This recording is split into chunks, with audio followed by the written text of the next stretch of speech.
welcome to Mount Shasta's Mystic Radio. This is Spirit Lady Robin Alexis. I'm so excited. I have been hosting Mystic Radio for literally 20 years.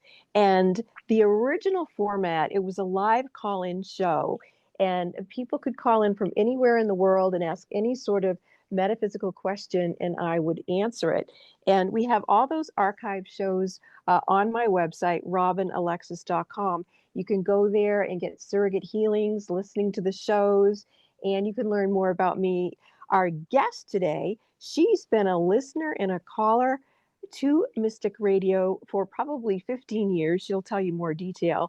Her name is Dr. Ellen Kuhl. She has a PhD in Transformative Studies in Consciousness from the California Institute Integral Studies. Her dissertation research shows that children are born with consciousness, and I can't wait to hear more about that on the show. Her passion as a futurist is bringing consciousness and a bigger picture, open-minded perspective to humanity. Now, do we need that or what? But before we bring on our very special guest to sit in the seat of honor today, I would like to introduce you to Elizabeth Diane. She is Mystic Radio's co-host. Welcome, Elizabeth. Thank you so much, Robin. And I feel honored to be sitting here with Dr. Ellen Kuhl, at least virtually, for this show today. I'm grateful to be a part of Be Well Hive, which is the one of the sponsors of Mystic Radio, and along with robinalexis.com. Be Well Hive is a nonprofit that is nurturing wellness and building a resilient community in Mount Shasta and beyond borders. And one of the things we're doing is also doing things we can to support the bees. And they mirror back to us so many ways that we can help communities. So we're really community focused and super excited to be talking to our guest today, Dr. Ellen Kuhl, to be inspired about ways that we can help our communities and help each other thrive. So, Dr. Kuhl, welcome to the show. Thank you. I'm excited to be here. Yes. What are you most inspired to share with us to start the show off with? Well, I thought I would start the show off by promoting your book, Shasta the Skunk Honeybee Hero, and how it totally represents my work. And I would like to give an example of how I would apply this in a early childhood education or young child movement class or class using movement. So I would start by reading the book with the children in a circle, and then I would ask the children what they thought the story means and what they learned, and then we would go ahead and act it out. And I would be sure everybody who wanted to be any of the characters would get to be those characters. And we would discuss how it feels to be those characters. So we would start maybe with Shasta the skunk, and he's with his group of people, his group of skunks, and they're not necessarily mean to him, is what I gathered from when I read this story, but he just doesn't feel the same or needed or important, which I liked that because I felt like there wasn't really any overt bullying. It was just, almost a discomfort within himself. Mm-hmm. So then we would talk about how did it feel to be the skunks with, that had their white tail, and how did it feel to be Shasta?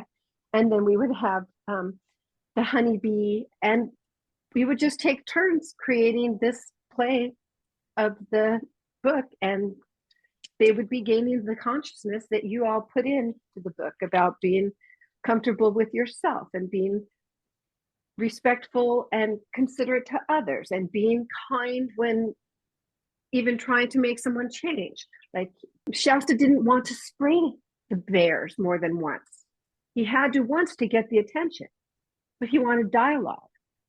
So this book was just a beautiful example of the many resources that are out there on how we can remind children that they're an integral being on a beautiful planet with other creatures.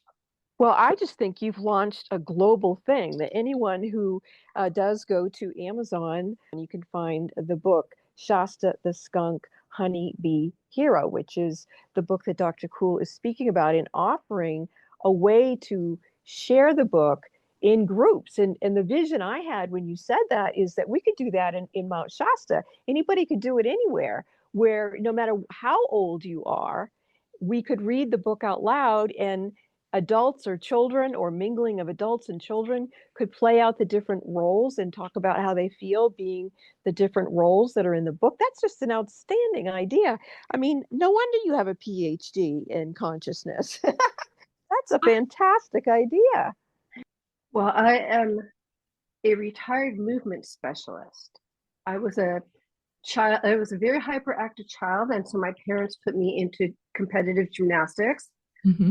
which led to competitive dieting, which led to dance, which led to a degree in physical education and dance. But not in that order. There was a lot of traveling and intentional communities and all sorts of things in between. But movement has always been a big part of my life. And then I received my master's in somatic psychology in the individualized track at Antioch, Seattle. And I owned a dance studio for 10 years in what's now Sammamish, Washington. It was a mind-based creative movement studio. Through authentic movement, I heard that I should go ahead and be a mother. So then I had my two children, and I found the Little School, a private progressive school in Bellevue, which is holistic and open and outdoors. And when I took the tour, I said, "Oh, I would work here as a PE teacher." And sure enough, I knew the teacher there, and she was happy to have a sub. And then when she left, I applied, and I taught all the children aged 3 to 12 for 15 years at that school. I had my dance studio for 10 years, closed that when my children were 3 and 5 and starting the school. And then I stayed at the Little School for 15 years. And I love to dance and move. I do. Luckily for me, they started ecstatic movement up here in Sequim, the first and third Saturdays of the month, where we gather in a safe space to just move, conscious movement. Mm-hmm. And we're embodied souls, and I think it's important to respect our physical personhood. And a lot of us have been through a lot. Oh, yes. Embodied souls. I love that. And you talked about, in your studies, somatic psychology, and the ecstatic movement. And it sounds like you have a really good understanding how that interfaces with consciousness and the relevance of it for our healing. You said we've been through so much. And I co-host the Ecstatic Dance in Mount Shasta, which is supported by a Be Well Hive nonprofit. That's part of our mission for community here. But it sounds like you really have not just the experience teaching, but the deep understanding of it in ways that maybe other people, maybe our listeners don't know. How is this different than a regular PE class? Maybe what they experienced, in a traditional school setting. Oh, I love that question. So when in my classes, regardless if it's pregnant moms all the way through seniors, I always begin with a conceptual approach. My mentor, Anne Green Gilbert, who was the director of Creative Dance Center in Seattle and ran Kaleidoscope, a children's dance group, put out a way of teaching through concepts. And this is like a continuum of polarity. Instead of polarities, you have a continuum. So you have speed. You have all the way from stop to super quantum speed that we can't even understand. Mm-hmm. And so we would start a class with the concept. Today we're doing speed. What does that mean? And then we would explore the concept a little bit, through movement, dance.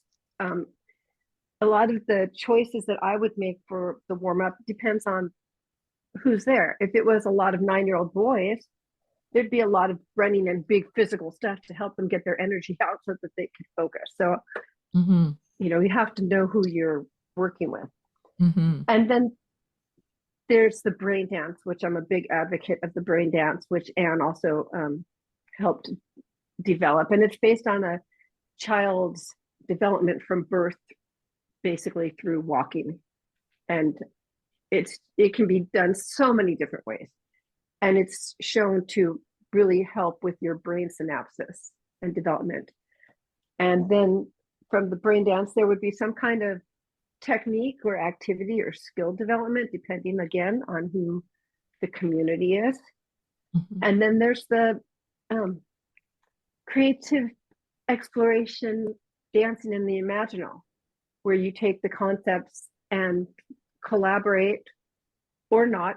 I always gave people the choice if they want to do something by themselves, and they can also choose to just be an observer.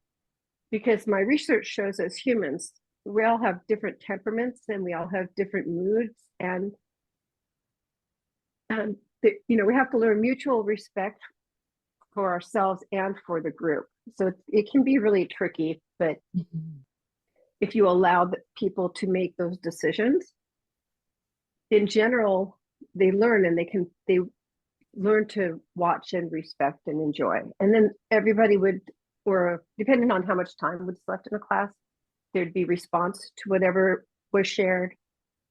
No criticism. It would be like, what did you appreciate, or how did it make you feel? And then some kind of silent closing, meditation. Close your eyes. How do you feel? What are you taking with you? So that's basically the structure of the classes I like to teach. Wow. That sounds so powerful. And to really get people to, or children especially, to get them used to sensing their inner world, beyond just doing it, that strikes me as powerful. Yeah, that's exactly it. In my dissertation, I have a section on tools for developing and enhancing consciousness skills that promote self-awareness, awareness of others, and a commitment to the self as part of the collective. So there's simultaneously ways of enhancing consciousness and being conscious. And I define those tools as non-judgmental love, a-perspective observation, creative cognition, awareness-based learning, and conscious play. Conscious play. Ooh, I love that. Yes, we have to play. Yeah, that especially the way you were, referring it back to the book, because how much fun would it be, no matter how old you are, to pretend that you're a bee flying around and to be able to do it with a group of other people who are playing with you? That just sounds like a blast. And what's amazing about this is, we live in a quantum universe. So as we ourselves become more comfortable with ourselves, more aware of ourselves in all the ways that you just described, we are building ourselves as an asset to communicate with others who are structuring a community that's based on wellness. And that to me is extremely exciting, because I think a lot of the ways that humans have connected or bonded is through what's wrong, instead of the fluidity of what's comfortable within ourselves and sharing. So this is very exciting. I did want to ask you more specifically about your dissertation. What research did you do where you were comfortable that that children are born with consciousness? Because that's something that I have felt, but I haven't studied it.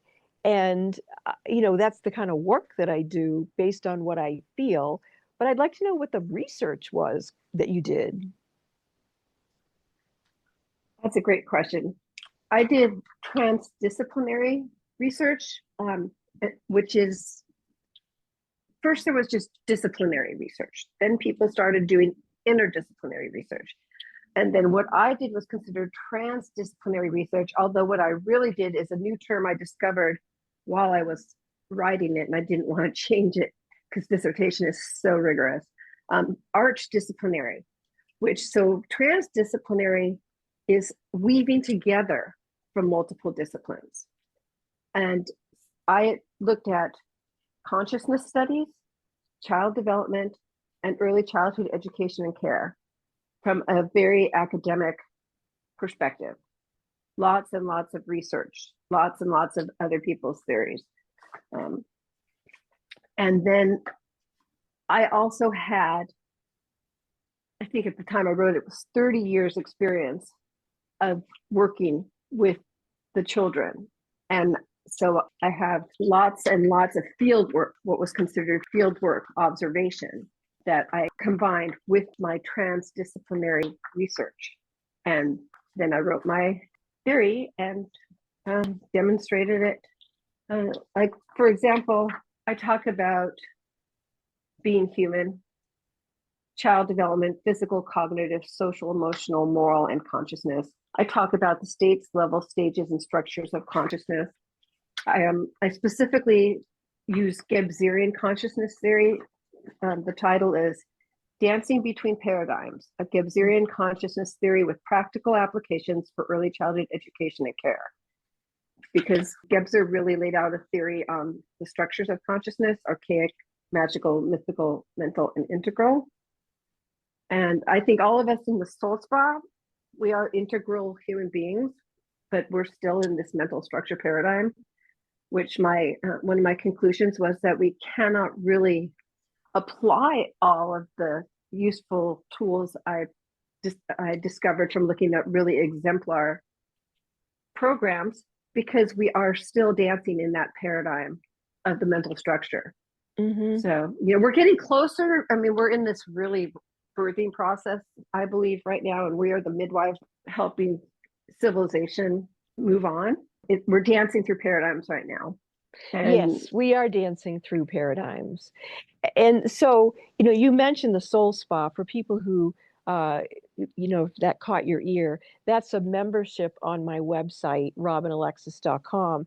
And it's for people who are, able to be comfortable with themselves, being midwives of the new energies, where we're each individually coming in at our own pace, but then we're collaborating and sharing. And a lot of it is actually remote, because, energy travels in the way that it does. It doesn't necessarily have to be in person, although, like you guys were talking about dancing together, there is also the way of sharing community in things like online memberships. And so that's what Dr. Kuhl was speaking to.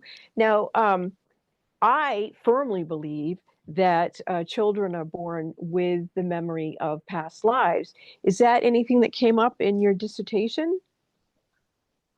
Yes, just a little bit, because I was still working in the academic world. So I spoke a little bit about they are sensible, imaginal, and are free from the construct of space and time until they are taught these linear interpretations. And so it sounds like the babies are smarter if nobody interferes with what they organically remember. Correct. But the most important premise is we are such a needy young, when our species is young, we are so needy in survival for basic needs. We're just a lump. Yeah. We need to be held. We need to be nursed. We need to be loved. But given that, one of the things I loved is I wrote a lot about the 3 to 6 year olds. They're imaginary friends. They are through the veil. They see everybody and know everybody, and they remember. They'll tell you about, oh yeah, when I was on the island with you, yeah. Mm-hmm. Do you guys remember that when you were 3 to 6 years old? Do you have a personal memory you could share? I remember always making friends with rocks and shells. Oh, that's beautiful. And I still do. Beautiful. Well, do you know what I've done occasionally that you may find this interesting? Both of you may. Knowing these things that, we come in with our memories, but then it kind of can tend to get shut down. I will sometimes encounter a baby or a toddler in a grocery store or out there in the public somewhere. And I just ask to connect to their higher self and say, it's okay to remember why you came here, and ask your parents to help support you on your life journey. And I do it telepathically just to see, if it supports their journey. I don't want to interfere with their life, but I'll do that. Sometimes it's amazing to see their expressions light up. They'll look at me and glow, their eyes get big. So I think it's really interesting that, how open the young ones are and how much we can be supportive without interfering. Of course, I don't have any intention of interfering with their life journey and, their connection with their parents. So I always ask permission and ask that it be done in a way that respects their path with their parents that they've chosen to come in with. That's my belief anyway. Yeah, you're just nudging them a little bit and helping them to reclaim and remember who they are. So that's just lovely and precious. And I'm sure if I had someone like that in my life when I was a baby, nudging me like that in a grocery store line with my mom, it would have helped me a real lot. So I'm super glad you're doing that.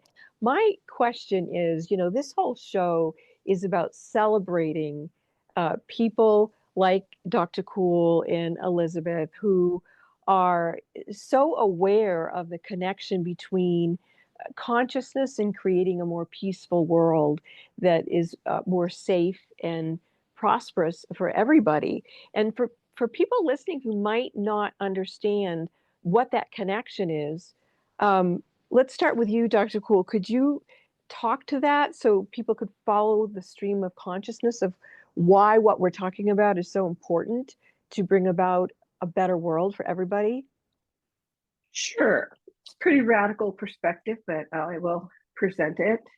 We are all, in my belief, humans are a really amazing species, and it's a really gift to be able to participate as a being in this vessel, especially a female, and the opportunity to grow life inside of you and bring it out. It's just like beyond magic and amazing to me.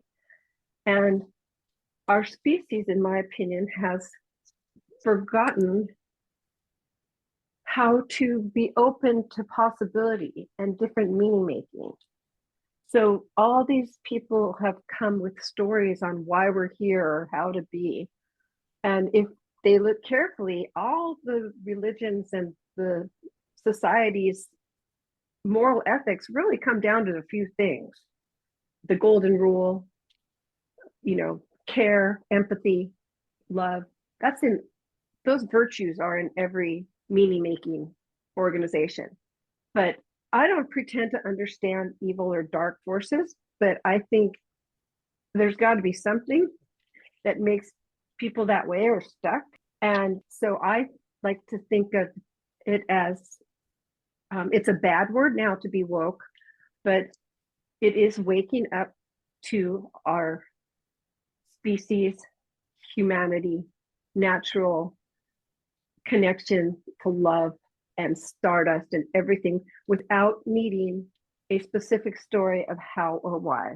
If you can come to terms with why are we here and just know that how is just to be a good, loving person to all beings. I think there's mutual ways, like in your story, the bees making the honey. Like if we just settle back from ownership and control, we can appreciate and survive beautifully together. So I'm quite the utopian idealist. That is just beautiful. And I'm also a utopian idealist right along with you. How about you, Elizabeth? Oh, I am so on board. And I appreciate that you see that the beauty of the story, that we can all make honey together. It's a choice. I totally can relate to your, everything you said about purpose and the general, the the truth of who and what we are, and that we can affirm that, even though we can acknowledge that there's what we might call evil in the world, and we don't have to focus on it, but we don't have to have on the rose-colored glasses or blinders to it, but to simply say, okay, but what if we make honey instead? Mm-hmm. We're even cross-pollinating in this podcast to bring together the work that you do. That is Right? so funny. Oh my gosh, I'm That, so feeling that. yeah. Yeah, me too. And what you were saying about that we're in this time to birth the new consciousness, and I just had this vision of the queen bee just like in the hive creating new life just so abundantly. And the bees, they are abundant with pollen. I think it's really beautiful what's being birthed together as we listen the way you are doing, Dr. Cool, listening to that inner movement in our body temples that we inhabit here. So Well, we are coming to the end of this particular podcast. It has been, oh, I just bow deeply to both of you because you're two of my most favorite people on the planet. I absolutely love both of you. I love what you've chosen to do. You've both chosen to choose love, and you've chosen to be self-caring and to be caring of your community and to leave a legacy of ways that people can continue to create love and create honey and cross-pollinate sweetness. So thank with you, thank you, you, thank you, Robin. Dr. Cool. Well, thank you. Yeah. Um, Dr. Cool, I forgot to ask you, is there a way that you'd like people to reach you? Well, I've just committed to being the community network liaison for Cosmos Co-op. It'd be great if people got to know Cosmos Co-op. And what is that? So people will know whether they want to email you about it. It's a legal co-op, a collective of people like we were talking about today, who want to, artists, thinkers, writers. There's a publishing group within it. They publish an online magazine called Metapsychosis. There's conversations, and it's trying to make a space people who are changing to be able to put out their stuff. And we're trying to work on funding, getting people together. So rather than have everybody fighting for the same grants and the same donations as a co-op, if we all contribute, maybe we can share that way. Ooh, I So love this. we're at the baby steps. So did you find that email address? Yes. Okay. It's Ellen, ELLEN at cosmos.coop. Okay. And the co-op website is cosmos.coop is the website. Okay. Great. Well, I'm sure we'll be posting that information with your podcast. I'll have Elizabeth give out the information about the Be Well Hive, how people can get a hold of that organization. Perfect. Yes. People can get a hold of Be Well Hive by going to bewellhive.org. And we are still under construction, but there's a lot of information on the website already, including a place to access the podcasts and to purchase Shasta the Skunk Honeybee Hero. I also wanted to mention that in addition to Amazon, the book Shasta the Skunk Honeybee Hero is also available on Ingram Spark. So that might be useful for teachers or bookstores or libraries who want to order the book through that avenue. That's exciting. Yeah. And you can message us on bewellhive.org as well. Yeah, you can let us know if you'd like to be a guest because we would like to hear from you. And what are you doing to uplift your community? That's what we want to celebrate. Let's focus on what people are doing that's uplifting. And like we said, let's cross-pollinate more honey. And this has been just a fascinating time together. I hope everyone enjoyed the show. This has been Mount Shasta's Mystic Radio, brought to you by RobinAlexis.com and BeWellHive.org. Namaste, everybody.